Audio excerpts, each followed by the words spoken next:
Hello students, 12वीं class में physics में अपना लास्ट कूलाम का नियम किया था हम लोगों ने। ठीक है, तो कूलाम के नियम में हम लोगों ने क्या पढ़ा, थोड़ा सा रिपीट कर रहा हूँ इसको। ये 2 पॉइंट चार्ज थे, ठीक है, Q1 एंड Q2, और बीच का डिस्टेंस कितना था, R था। इनके बीच लगने वाला बल F फाइंड किया था हम लोगों ने। ठीक है, अब ये जो बल था वो क्या था, इन दोनों आवेशों के गुणनफल के क्या रहता, समानुपाती, और बीच की डिस्टेंस के क्या रहता है, वर्ग के व्युत्क्रमानुपाती। कंबाइंड फॉर्म हमने ये लिखा था Q1 Q2 अपॉन में r square, then F is equal to K Q1 Q2 upon में आर स्क्वायर। ये अपने पास फॉर्मूला आया था। ठीक है, जहाँ K एक स्थिरांक था जो किस पर डिपेंड करता है, माध्यम पे निर्भर करता है। किस पे डिपेंड करता है, माध्यम पे।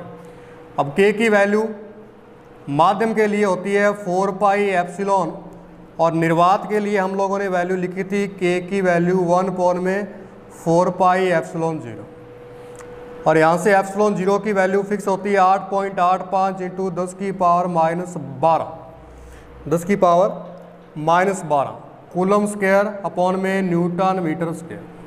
ठीक है, अब जैसे ही यहाँ पर ये वैल्यू रखोगे तो K की वैल्यू भी आ जाएगी, न्यूमेरिकल वैल्यू आपके पास 9 इंटू 10 की पावर 9 न्यूटन मीटर स्क्वायर पर कूलम। ठीक, तो इतना कुछ हम लोगों ने पढ़ लिया था। ठीक है, तो ये अपने पास था कूलाम के नियम से स्थिर विद्युत बल। ठीक है, अब ये जो स्थिर विद्युत बल है इसकी कुछ लिमिटेशन होती है, सीमाएं, वो देख लो आप। क्या स्थिर विद्युत बल की सीमाएं जो हैं वो क्या हैं, देखो। स्थिर विद्युत बल जो ये है, ये केवल स्थिर बिंदुवत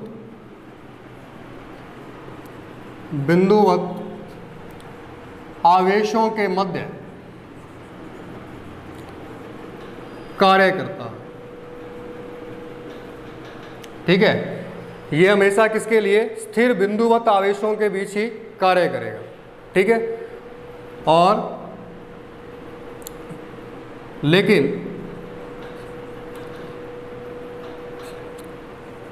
आवेश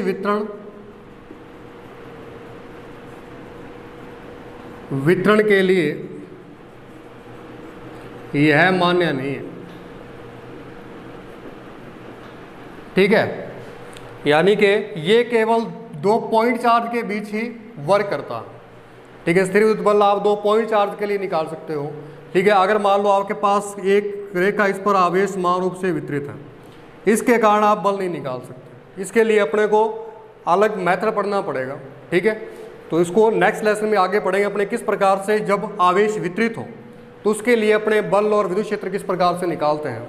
ठीक है, लेकिन एक बात आपको ये ध्यान रखनी है, ये जो बल है ये केवल स्थिर विद्युत बिंदुवत आवेशों के लिए ही एप्लीकेबल है। ठीक है, दूसरी बात, एक्सटेंडेड चार्जेस के लिए ये एलिजिबल नहीं है। ठीक है, दूसरा जो लिमिटेशन है इसका वो क्या है, यदि मान लो आपके पास R की value 10 to the power minus 15 से बड़ी आ जाए, R की value 10 to the power minus 15 से बड़ी आ जाए, तब स्थिर विद्युत बल नहीं लगेगा। यानी कि ये जो R की वैल्यू है ये क्या हो जाए, 10 की पावर माइनस 15 से बड़ी हो जाए। ठीक है, सॉरी, छोटी हो जाए, तब स्थिर विद्युत बल वर्क नहीं करेगा। ठीक है, तब स्थिर विद्युत बल वर्क नहीं करेगा। देखो 10 की पावर 15 सुना होगा आपने, क्या होता है, नाभिक का आकार होता है। जब नाभिक के आकार से छोटी दूरियों में हम लोग चले जाएंगे तो वहाँ पर कौन सा बल वर्क करेगा, नाभिकीय बल वर्क करेगा चार्जेस के बीच में। ठीक है, और वहाँ ये स्थिर विद्युत बल वर्क नहीं करेगा। तो ये 2 लिमिटेशन है मोस्टली आपको जो ध्यान में रखना है। ठीक है, एक और ध्यान में रखो आप लोग, नंबर 3, 2 बिंदुवत आवेशों के मध्य लगने वाला स्थिर विद्युत बल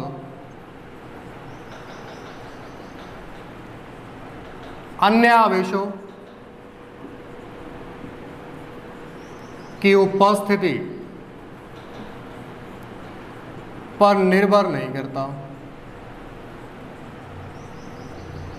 ठीक है, अगर मान लो ये 2 पॉइंट चार्ज हैं, इनके बीच F वर्क कर रहा है, इधर जो भी चार्ज पड़े हैं इनसे इसको F को कोई लेना देना नहीं, ठीक है। वो F आप अलग से फाइंड करोगे, भी इसके बीच कितना बल लग रहा है, इसके बीच कितना लग रहा है।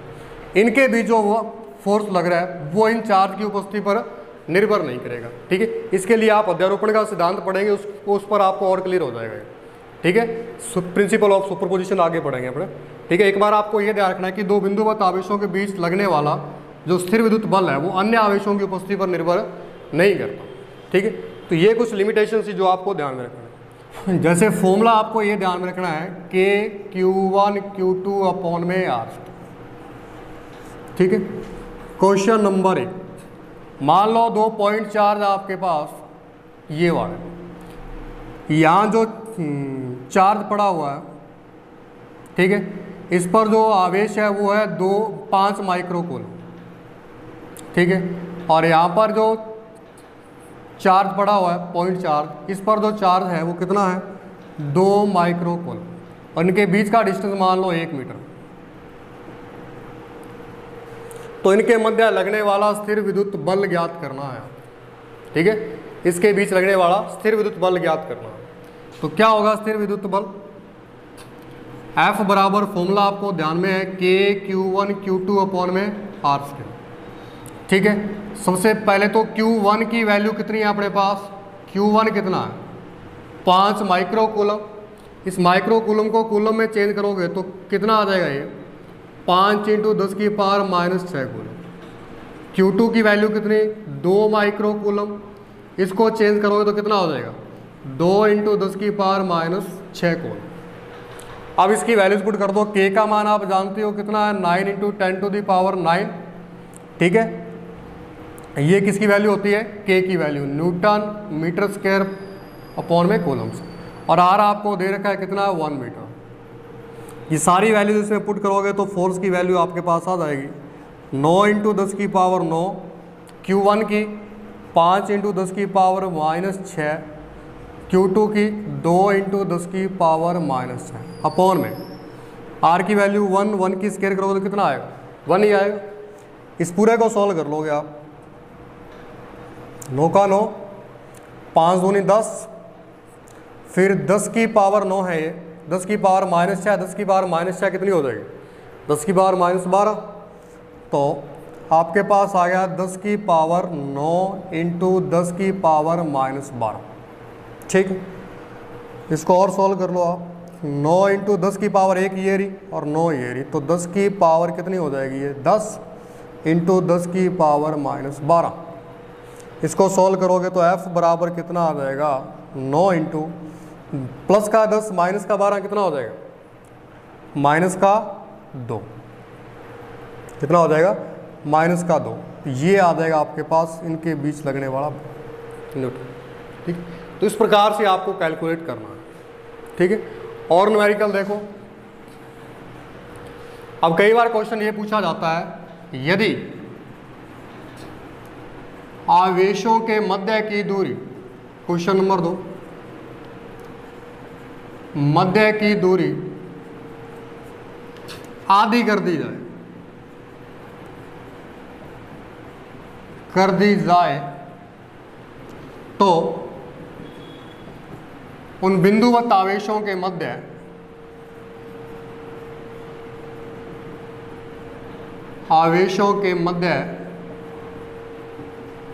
लगने वाले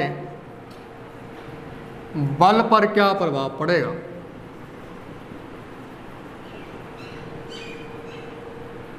ठीक है, क्या कहता है कि यदि बिंदुवत आवेशों के मध्य की दूरी को आधा कर दें तो उनमें लगने वाला स्थिर विद्युत बल पर क्या इफेक्ट पड़ेगा। देखो इनिशियल कंडीशन में डिस्टेंस कितनी है आपके पास r है, प्रारंभिक अवस्था में जो डिस्टेंस है वो कितनी है आपके पास r है, और यहाँ चार्ज Q1 पड़ा है, यहाँ Q2, ठीक है। इनके बीच लगने वाला बल कितना F, तो F की वैल्यू क्या आएगी K Q1 Q2 अपॉन में R, ठीक है। Equation number first. अब सेकंड कंडीशन में ये कहता है कि यदि इनके बीच की दूरी अपने आधी कर दें, charge Q1 Q2, distance R थी तो अब डिस्टेंस कितनी हो गई R/2 हो गई, ठीक है। तो इसके बीच लगने वाला बल क्या होगा चेंज होगा, ठीक है। देखो हमने ये पढ़ा था कि जो बल होता है वो क्या होता है, आवेशों के मध्य की दूरी के वर्ग के व्युत्क्रमानुपाती होता है। यानी कि यदि आप r को बढ़ाओगे तो f क्या होगा, कम होगा, और r को कम करोगे तो f क्या होगा, बढ़ेगा। अब हमने पहले तो r डिस्टेंस थी और इसको कम करके क्या कर दिया, r/2 कर दिया। ठीक है, मान लो पहले 10 थी तो अब कितनी है, 5 है। यानी कि r की वैल्यू कम हुई है, इसका मतलब अब लगने वाला फोर्स क्या हो जाएगा, बढ़ जाएगा। अब कितना बढ़ जाएगा वो अपने को देखना। तो एफ डैश की वैल्यू यहाँ से फाइंड करोगे तो क्या आएगा, के Q1 Q2 बटा में r/2 की होल स्क्वायर। इसको सॉल्व करोगे, के Q1 Q2 r²/4, ये 4 ऊपर जाएगा तो एफ डैश बराबर 4 के Q1 Q2/r²। अब ये वैल्यू बाय इक्वेशन क्या है, 1, इक्वेशन 1 से एफ डैश 4, इसको क्या लिख सकता हूँ मैं, एफ लिख सकता हूँ। ठीक है, यानी कि जो अब जो बल लगेगा वो पहले लगने वाले बल का कितना गुना हो जाएगा, 4 गुना हो जाएगा। कितने गुना हो जाएगा, 4 गुना हो जाएगा। ठीक है, अब आपसे यहीं से क्वेश्चन आप और भी बना सकते हो कि यदि इनके मध्य की दूरी को दुगना कर दिया जाए तब इस बल पर क्या प्रभाव पड़ेगा। तब यहाँ डिस्टेंस r/2 थी तो अब डिस्टेंस कितनी हो जाएगी, Q1 Q2, अब डिस्टेंस 2r हो जाएगी। यदि इनके बीच का डिस्टेंस कितना कर दिया जाए, 2r कर दिया जाए, तो अब क्या हो जाएगा, इसके बीच लगने वाला एफ डबल डैश मान लो, तो उसकी वैल्यू क्या आएगी, के Q1 Q2 में डिस्टेंस कितनी, 2r होल स्क्वायर। सोल्व करेंगे तो एफ डबल डैश कितना, के Q1 Q2 में 4r², एफ डबल डैश 1/4 के Q1 Q2 में r²। ये वैल्यू किसकी, इक्वेशन नंबर 1 से एफ डबल डैश कितना आ जाएगा, 1/4 एफ। ठीक है, यानी कि एफ डबल डैश कितना, f/4 आ जाएगा।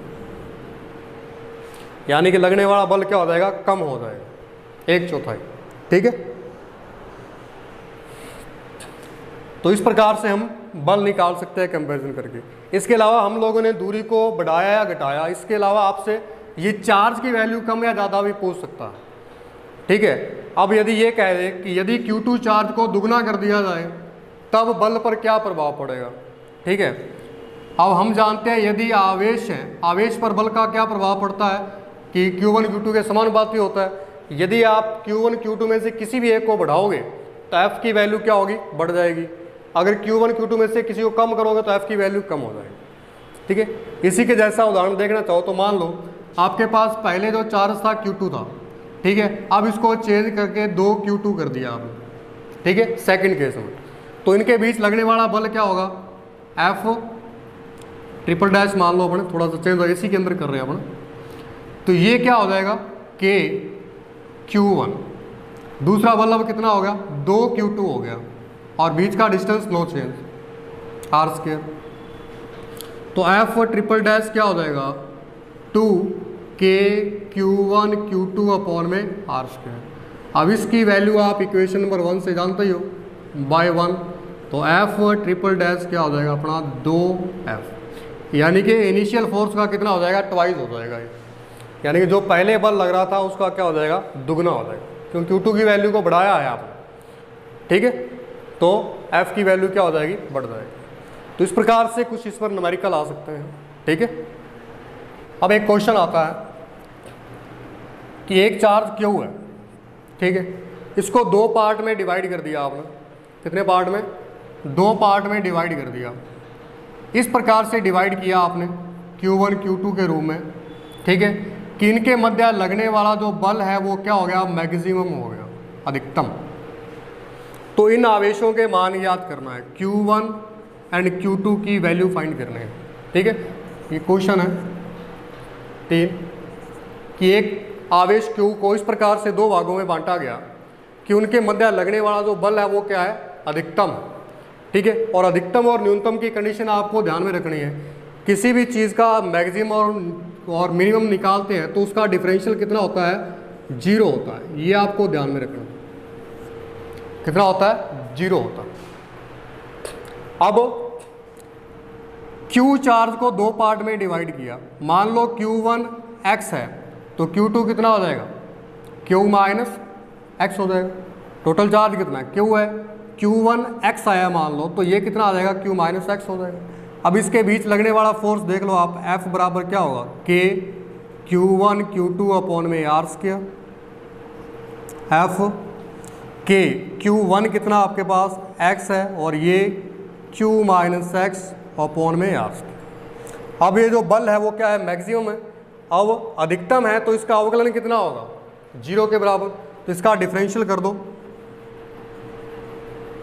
अवकलन करने पर, तो df अपॉन में dx कितना आ जाएगा, k अपॉन में आर स्क्वायर बाहर ले लो आप, इसका करो ओनली, ठीक है। पहले अंदर मल्टीप्लाई कर दो आप इसका, फिर इसका करते हैं आप, qx माइनस एक्स स्क्वायर। अब डिफरेंशियल करो आप, क्या हो जाएगा, x का क्या होगा 1 माइनस एक्स स्क्वायर का 2x, ठीक है। अब आपको किसके बराबर रखना होता है, फॉर मैक्सिमम,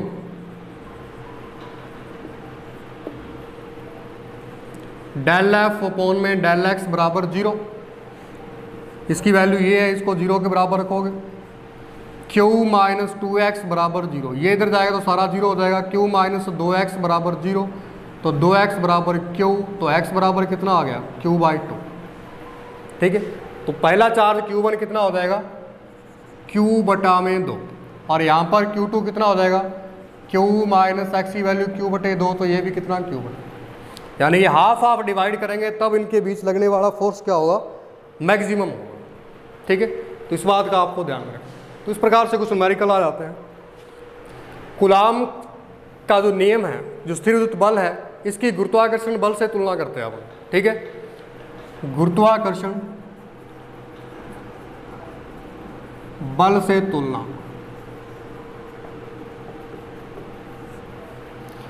यहां स्थिर विद्युत बल F आ जाएगा, यहां ग्रेविटेशनल फोर्स Fg आ जाएगा। इन दोनों का कंपैरिजन करेंगे। Fe दो चार्जेस के बीच में होता है, ठीक है, Fe q1 q2, इसकी वैल्यू कितनी होती है, Fe बराबर k q1 q2 अपॉन में आर स्क्वायर। और जो Fg ग्रेविटेशनल फोर्स है, ये दो मासेस के बीच में रहता है, चार मास के बीच में, m1 इसका m2, बीच का डिस्टेंस कितना r, तो Fg कितना होगा, gravitational constant m1 m2 upon में r स्क्वायर, ठीक है। ये तो गुरुत्वाकर्षण बल है, और ये क्या स्थिर विद्युत बल जो अभी किया अपन, इन दोनों का कंपैरिजन करते हैं अपन, ठीक है। इन दोनों की तुलना करें। पहले तो इनमें सिमिलैरिटी देख लेते हैं, क्या है सिमिलैरिटी, क्या है समानता।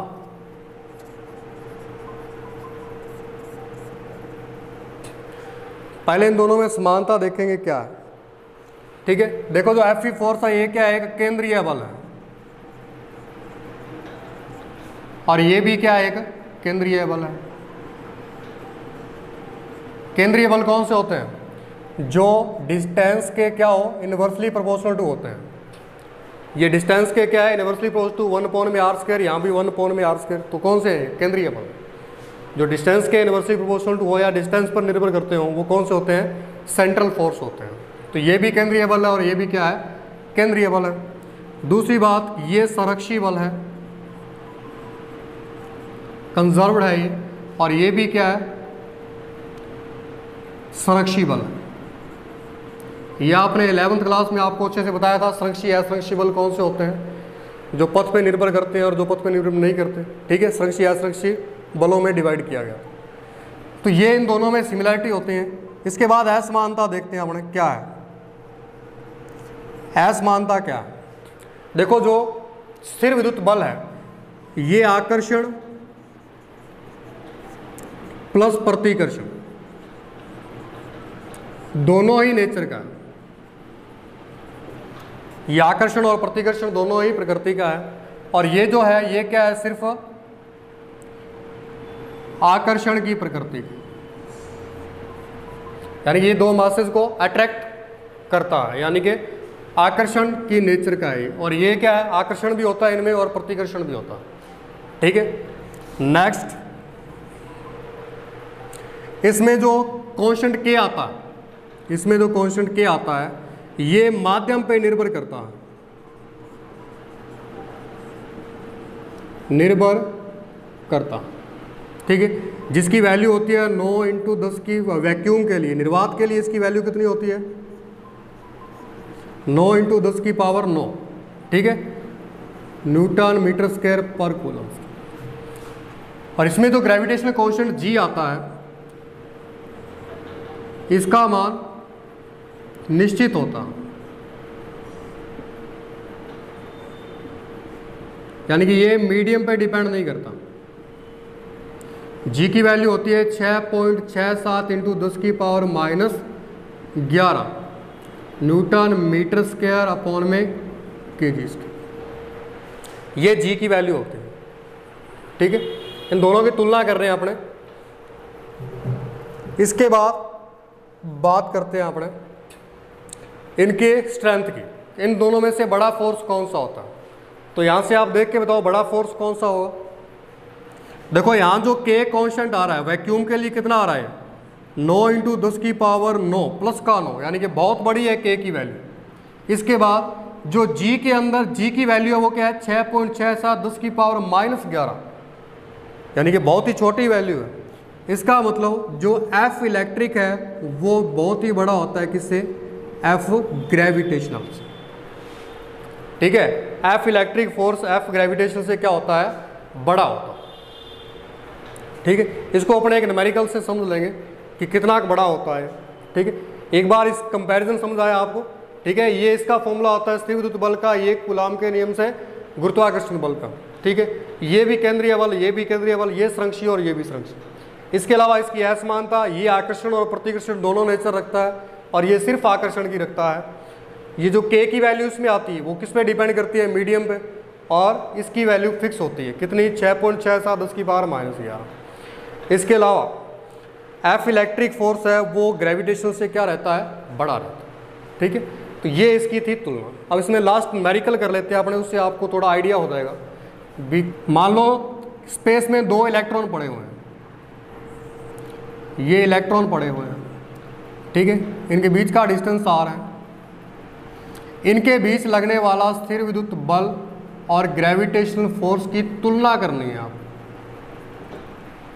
ठीक है। ये जो इलेक्ट्रॉन है इनके बीच लगने वाला स्थिर विद्युत बल और इलेक्ट्रॉन गुरुत्वाकर्षण बल की तुलना करनी है। तो मान लो इसका चार्ज Q1 Q2, दोनों इलेक्ट्रॉन है तो दोनों बराबर होंगे, Q1 बराबर Q2 बराबर कितना, इलेक्ट्रॉन चार्ज कितना 1.6 × 10 की पावर -19।